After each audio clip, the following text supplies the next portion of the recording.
मामूली पेशरफ, देर पा असरात, इंडोनेशी खातून का अनोखा और मुनफरिद कदम। बाज काम ऐसे होते हैं जो देखने में तो मामूली होते हैं, लेकिन इनके असरात देर पा होते हैं, जिनको करना ना सिर्फ इंसानियत बल्कि पूरे मुआशरे के लिए मशले राह होता है, क्योंकि इन मामूली कामों को करने से पूरे मुआशरे के अंदर मुस्बत तब्दीलियां लाई जा सकती हैं या इस्लाह करने का बेहतरीन जरिया होते हैं। आज हम इंडोनेशिया की एक ऐसी बाहिम्मत औरत की बात करने जा रहे हैं जिसने मुताले का शऊर उजागर करने के लिए एक अनोखा लेकिन मुनफरिद तरीका ढूंढा है। इंडोनेशी खातून रादीन रोरोहेंड्राई पूरे हफ्ते अपने 3 पहियों वाली गाड़ी पर किताबें लाद कर एक गांव मंटांग जाती हैं। वो गांव के बच्चों से प्लास्टिक का कचरा वसूल करती हैं और उसके बदले में इन्हें किताबें देती हैं। बज़ाहिर ये एक छोटी सी पेशरफ्त है, लेकिन इसका असर बहुत वसी है, क्योंकि बच्चों को माहौल के बारे में मालूमात मुयस्सर हो रही हैं। ये अमर अहम है कि इंडोनेशिया में प्लास्टिक का कूड़ा एक बहुत बड़ा मसला बन चुका है।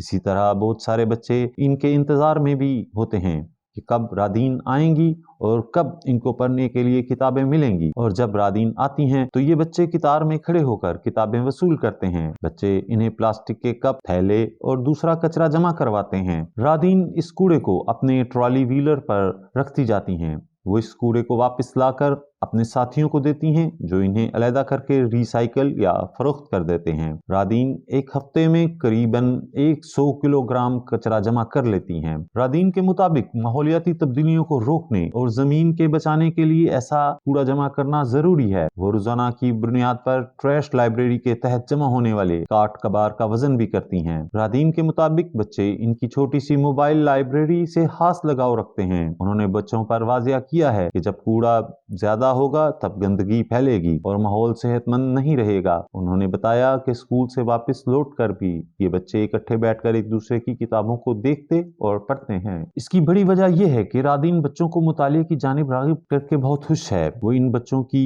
कुतुबबीनी के शौक की हौसला अफजाई भी करती है। अब इस शुरुआत पर गांव के बच्चे वीडियो गेम्स खेलने पर कम वक्त सर्फ करते हैं। उनकी कोशिश है कि पढ़ने के कल्चर को फरोग दिया जाए, क्योंकि ऑनलाइन रवैयों ने दुनिया को बहुत नुकसान पहुंचाया है। ये भी हकीकत है कि कोरोना की वबा के दौरान बच्चे वीडियो गेम्स की जानिब ज्यादा माइल हो गए हैं। कोरोना वबा के दौरान इंडोनेशिया में बेशतर स्कूल बंद रहे और उसके शदीद मनफी असरात मुरतब हुए हैं। रादीन अब पढ़ने को फिर से रिवाज देने की कोशिश में हैं। वो रोजाना हजारों किताबें अपने 3 पहियों वाली गाड़ी पर लाद कर तकसीम करती हैं। मजीद दिलचस्प वीडियोस देखने के लिए हमारे चैनल को सब्सक्राइब करें और अपने दोस्तों के साथ शेयर करें।